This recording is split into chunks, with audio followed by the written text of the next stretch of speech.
मिरज प्रभाग 6 मधून आझम काझी यांचा उमेदवारी अर्ज दाखल.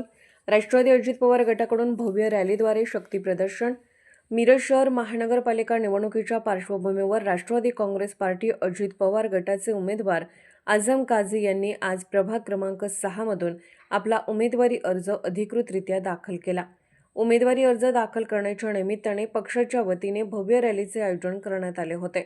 या रॅलीमध्ये राष्ट्रवादी काँग्रेस पार्टी अजित पवार गटाने आपली ताकद आणि संघटनात्मक क्षमता दाखवून दिली. रॅलीची सुरुवात मिरज शहरातील तेली गल्ली परिसरातून करण्यात आली. खाजा बाबा दर्गा मार्गे ही रॅली किसान चौक ते महानगरपालिका कार्यालयापर्यंत नेण्यात आली.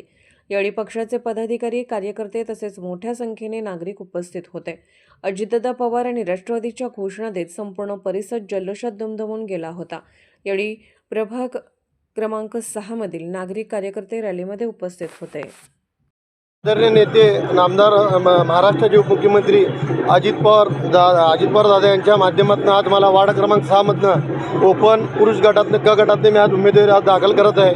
गेल्या टर्नला माझी मम्मी नगरसेविका मोहम्मद काजी हे निवडून आले ते आणि त्या भागातले केलेल्या विकासाच्या जोरावर माझी उमेदवारी आहे आणि 100% आमचा हा पॅनल विजयी होईल असं मी विश्वास व्यक्त करतो.